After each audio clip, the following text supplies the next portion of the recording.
सुनिए जी, आपके फैसले के ऊपर मुझे बात करने का कोई हक नहीं, लेकिन एक बात आपको याद दिलाना चाहती हूँ। आप जो फैसला सुनाने जा रहे हैं वो सोच समझ कर लीजिएगा, क्योंकि आपका ये फैसला किसी और के लिए नहीं, अपने बेटे के लिए है। आज पंचायत में दूध का दूध और पानी का पानी होगा। चलो चलो। मैं आपसे ज्यादा कुछ नहीं कहूंगी बड़े भैया, बस आप इतना ध्यान रखिएगा, फैसला लेने से पहले अपनी बहू के बारे में सोच लेना। मैं आपसे उम्र में बहुत छोटी हूँ, अगर मैंने कुछ गलत कहा हो तो मुझे माफ कर दीजिए। अपने और पराये में धर्मा ठाकुर ने कभी भी फर्क नहीं किया है, उनका फैसला गलत नहीं होता। भैया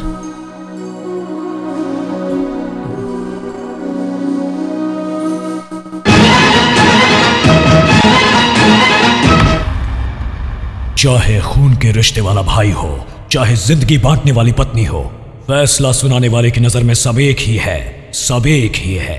बस करो, अब तुम्हारे इन मगरमच्छ के आंसुओं का कोई असर नहीं होगा इस दादा ठाकुर के फैसले पर। अगर तुम दोनों सगे भाई हो तो क्या हुआ, इसकी गलती तुम्हारी अच्छाई से सही नहीं हो जाएगी। जिसकी गलती उसी की होती है, जिसकी अच्छाई उसी की होती है। न्याय का तो एक ही रिश्ता होता है और एक ही रिश्तेदार। उसे सही करने वाला होता है रिश्तेदार और गलत करने वाला होता है शत्रु।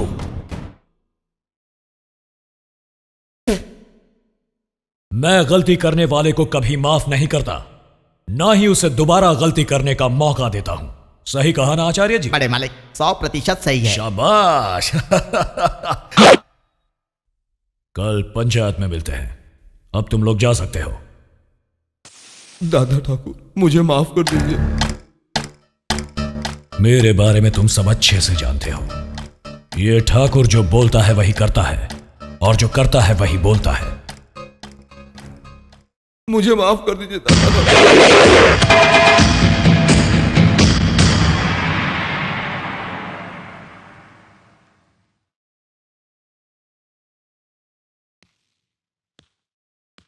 धर्मा बेटा, तुम्हारी शादी की बात मेरी मुंह बोली बहन को बताई? बता दिया पिताजी। शाबाश, और चलें।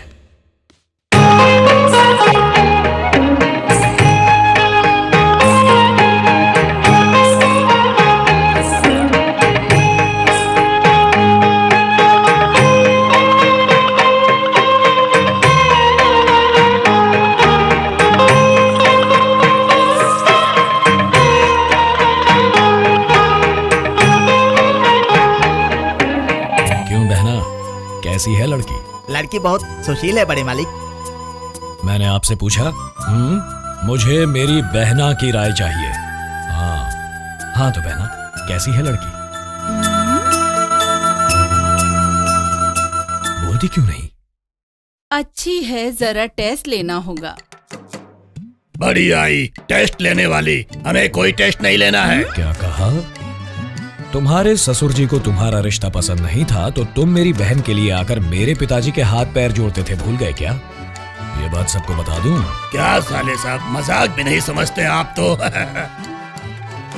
तुम टेस्ट लो बहना। ठीक है भैया। सुनो लड़की। भैया भैया, लड़की के कान बिल्कुल ठीक हैं, आंखें भी ठीक हैं। सुनो लड़की, एक बार जरा उठकर इधर उधर चलकर दिखाओ तो।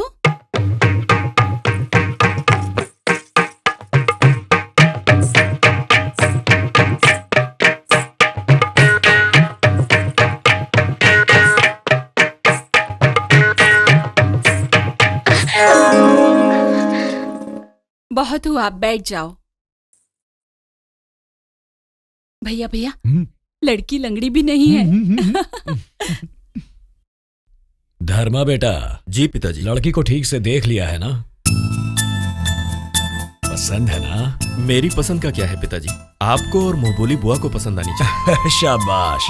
क्यों जीजा जी, आपकी क्या राय है? लड़की तो साक्षात लक्ष्मी देवी जैसी है। अरे रुक जाइए। अब क्या हुआ बहना? एक टेस्ट और लेना है। सुनो लड़की, गाना गा के सुनाओ। बहना अब ये सब जरूरी है क्या? आप चुप रहो भैया, लड़की कहीं गूंगी हुई तो। हाँ, हाँ। शाबाश शाबाश। अरे इतना घबरा क्यों रही हो? मैं गाती हूँ, सुनो। मैं चलता हूँ। देखो ना भैया। तुम गाओ बहना।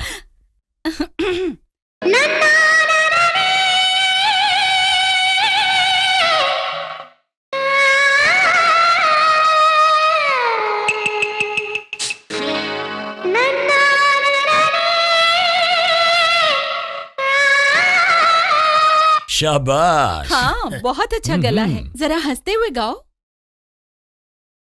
क्यों उसे परेशान कर रही आप हो? चुप भी रहिए, सुरों की समझ पता चलेगी। हाँ हाँ हाँ, गाओ तुम।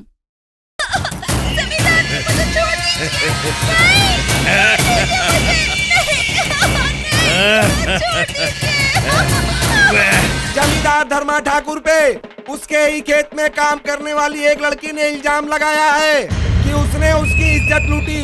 अब इसका फैसला पंचायत में दादा ठाकुर करेंगे। प्रणाम मालिक।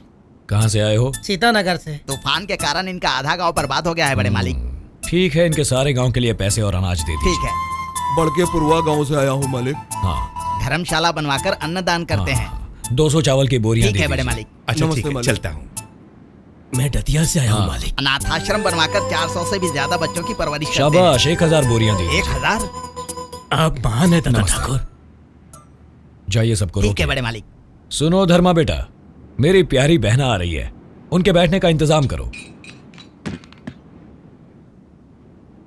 आओ बहना आओ। इतनी धूप में इतनी दूर यहाँ क्यों आई हो? मुझे बुला लिया होता। वो बोलो बहना। कल पंचायत है, जानता हूं। वहाँ दोषी के रूप में मेरा बेटा सामने खड़ा होगा। वो भी जानता हूं। भैया, आपने मेरी शादी जमींदारों में करवाई। कल आपके सुनाए जाने वाले फैसले पर उस परिवार की मान मर्यादा आपके ऊपर निर्भर होगी। मैं जानती हूँ मेरे बेटे ने गलती तो की है, लेकिन आप अपना मन बड़ा करके उसे माफ कर देना भैया, माफ कर देना।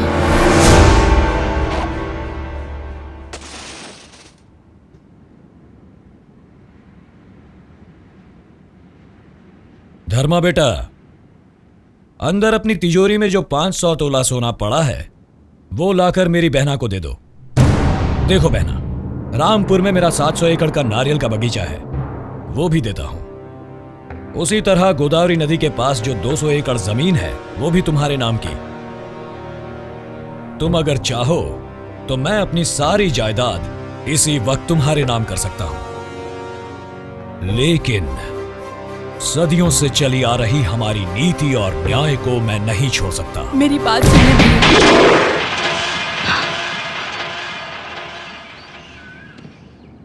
बचपन से मैं आपको जानती हूँ भैया। नीति और न्याय आपकी 2 आंखें हैं, ये भी पता है। लेकिन क्या करूं, अपनी कोख से मैंने उसे जन्म दिया है। बस यही सोचकर ममतावश मैं अपने बेटे के लिए आपसे रहम की भीख मांगने चली आई भैया। मुझे माफ कर देना भैया, मुझे माफ कर देना।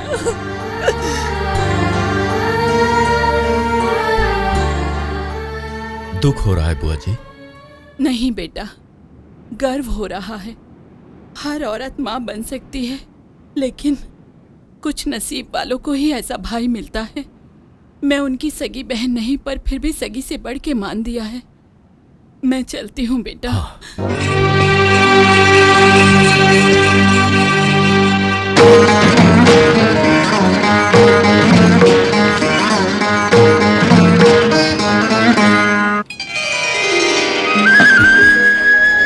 धर्मा बेटा, मेरी बहू साक्षात लक्ष्मी देवी है।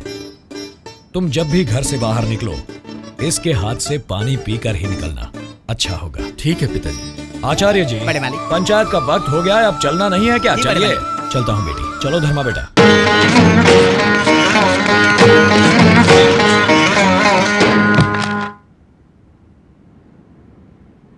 इन दोनों का ख्याल रखना। आप चिंता ना करें पिताजी, ये दोनों मेरे बेटे जैसे ही हैं। शाबाश, बहुत अच्छा लगा कि देवरों का ध्यान रखूंगी की बजाय तुमने बच्चों का ध्यान रखूंगी कहा। सदा खुश रहो।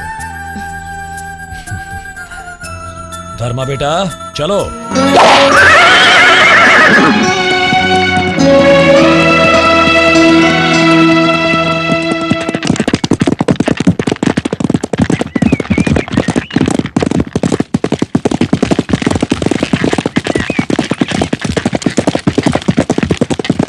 साले साहब बग्गी रोको। अरे घर के सामने से ऐसे ही निकल जाओगे? घर के अंदर आकर थोड़ा ठंडा पानी भी कर जाओ। फैसला सुनाने से पहले आरोप लगाने वाले के घर की ओर आंख उठाकर भी नहीं देखूंगा। अगर इल्जाम गलत साबित हुआ तो तुम्हारे घर में आकर अपनी बहन के हाथ का खाना खाकर जाऊंगा। साले साहब, तुम जिसका फैसला सुनाने वाले हो वो तुम्हारी मुंह बोली बहन का बेटा ही नहीं बल्कि राणा प्रताप सिंह का पोता भी है। ये बात तुम अच्छी तरह याद रखना। धर्मा चलो।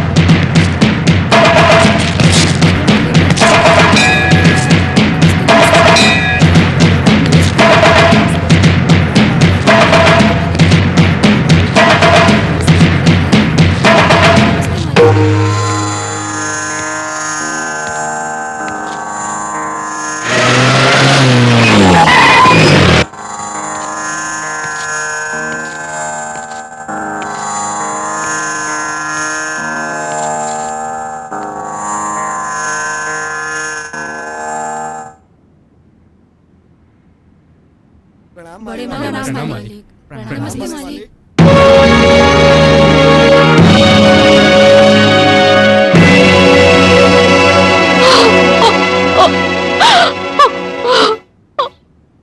शुरू कीजिए। सुनो, जो भी हुआ है सब विस्तार से बड़े मालिक को बताओ। मालिक, मेरी बेटी इनके खेत में काम करती है और वहाँ जो मजदूरी मिलती है उसी से पेट भरता है। लेकिन कल जमींदार ने हमारी बेटी के साथ क्या किया? इसकी इज्जत लूट ली। अब हमारी बेटी से कौन शादी करेगा? बड़े ठाकुर आप बताइए, हमारे साथ न्याय कीजिए, न्याय कीजिए बड़े ठाकुर, न्याय कीजिए।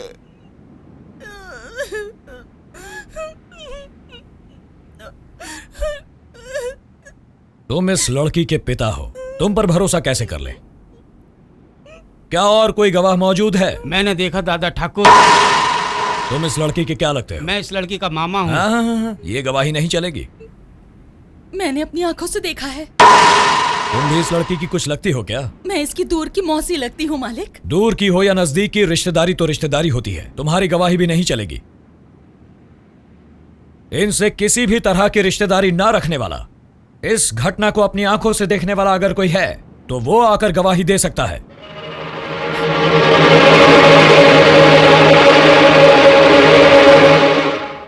आपको किसी से भी डरने की जरूरत नहीं। हम सबको केवल भगवान से डरना चाहिए और अपनी अंतरात्मा से। बोलिए।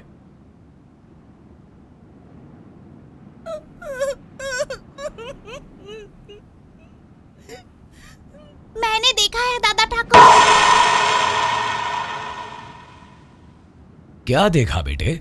ये आदमी इस दीदी को अपने कंधे पे उठाकर ले जा रहा था। दीदी मुझे बचाओ चिल्ला रही थी। मैं उनके पीछे पीछे भागा।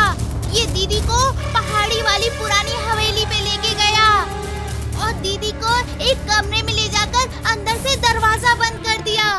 ये सब मैंने अपनी आंखों से देखा। क्यों रे बेईमान कुत्ते? हमारे नीचे काम करने वालों को रोटी कपड़ा देकर सहारा बनकर उन्हें आश्रय देना मालिक के नाते हमारा धर्म है। और ऐसे में एक लाचार और बेसहारा औरत की इज्जत पर तूने हाथ डाला, यानी तुझ में और एक जानवर में कोई अंतर नहीं। हे! मालिक, मंदिर से माता के गले का मंगलसूत्र ले आओ। लाया मालिक। सुनो लड़की, आगे आओ। जिन हाथों से तूने इस लड़की की जिंदगी बर्बाद की है, अब उन्हीं हाथों से इसे मंगलसूत्र पहनाकर तू नई जिंदगी देगा। यही इस दादा ठाकुर का फैसला है। दादा ठाकुर, अपना फैसला बदलो। देखो, ऐसे शौक रखना हम जमींदारों की आदत है। मैं तुम्हारी बहन का पति हूँ और ये हमारा बेटा है। जरा आगे पीछे सोचकर फैसला सुनाना सीखो। चुप रहो। इसके आगे एक शब्द भी कहा तो मैं तेरी जबान खींच लूंगा। मेरी आंखों में आंखें डालकर बातें करने की हिम्मत नहीं तेरी, और तू मेरे फैसले को नकार रहा है। जान ले लूंगा तेरी। रिश्ता और रिश्तेदारी मुझे नहीं चाहिए। मुझे नीति, न्याय और धर्म चाहिए। तुझे जैसे तेरा बेटा प्यारा है, मुझे अपना न्याय प्यारा है। मैं अन्याय नहीं होने दूंगा। दे दो मंगलसूत्र। पहनाओ इस लड़की को। दादा ठाकुर,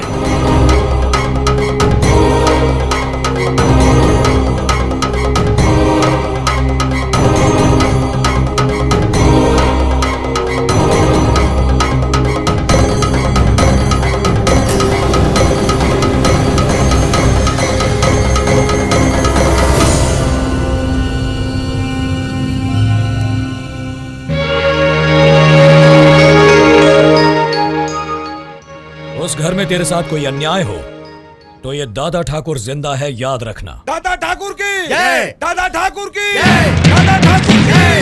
दादा ठाकुर की जय। दादा ठाकुर की जय।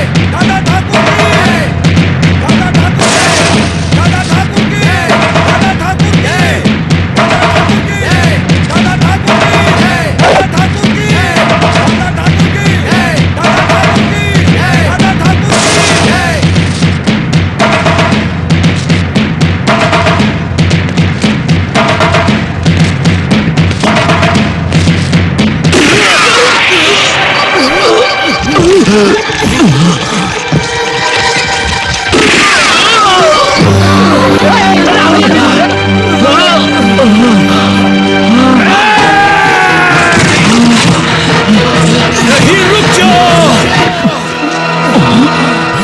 रुक जाओ।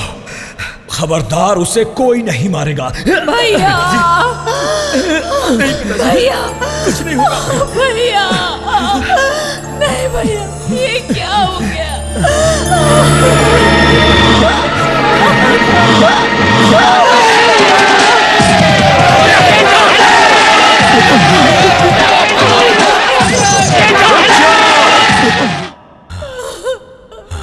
कोई भी उस पर हाथ नहीं उठाएगा। उसकी गलती की सजा उसे ही भुगतने दो। आज से उसे और उसके परिवार को 18 साल के लिए गांव से निकाला जाता है। उनसे कोई बात नहीं करेगा। उनके घर अच्छे या बुरे में कोई नहीं जाएगा। यहां तक कि उनके घर का पानी भी कोई नहीं पिएगा। इसका पालन जो नहीं करेगा उसे भी यही सजा मिलेगी। यही इस दादा ठाकुर का फैसला है।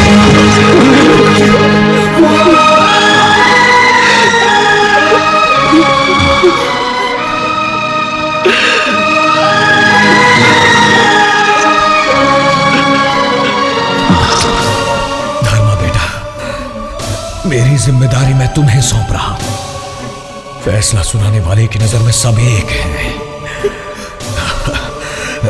न्याय ही हमारा जीवन है, धर्म है और जान है। जिस दिन हमने गलत फैसला सुनाया वो दिन हमारा आखिरी दिन होगा। हाँ, याद रखना।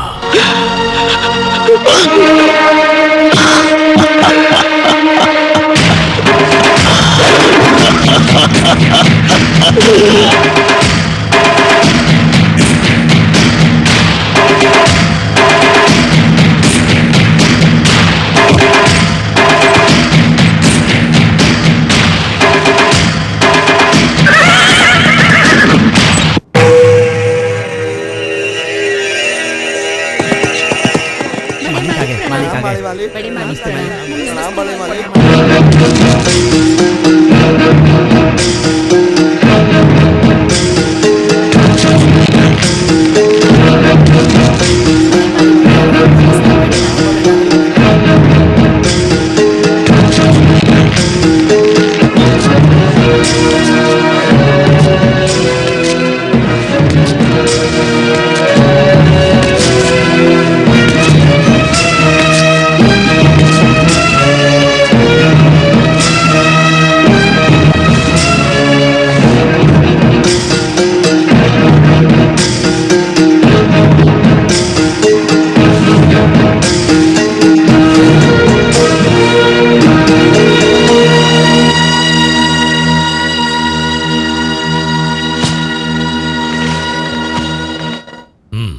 जी मालिक, इस विषय में किसी को मालिक से कुछ कहना है तो आगे आकर कह सकता है। मालिक, राजा बाबू को उस टीचर से गले मिलते हुए खुद मैंने अपनी आंखों से देखा था। यही तो बताने के लिए मैं आपको आया था, तो आपने मेरा स्पीकर ही फोड़ दिया। वही बात कल गांव वालों को बताना चाहा तो सब मिलकर मुझे मारने लगे। मालिक, चाहे वो दिन हो चाहे ये दिन, आपको ये बात बताने के लिए एक ही कारण है, आपके होते हुए इस गांव में किसी के साथ अन्याय नहीं होना चाहिए।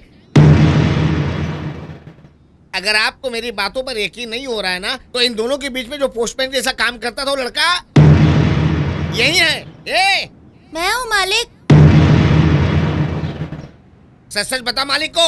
एक दिन टीचर जी ने मुझे 5 रुपए देकर राजा बाबू को उनकी बेहोश होने की खबर देने को कहा था।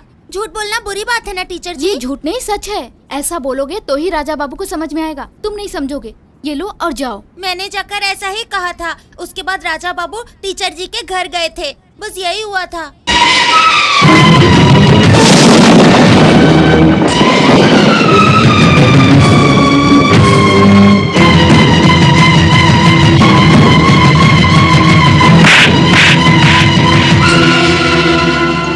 हमारे गांव की टीचर की मौत का कारण बनने वाले राजा को गांव से 10 साल के लिए निकाला जाता है।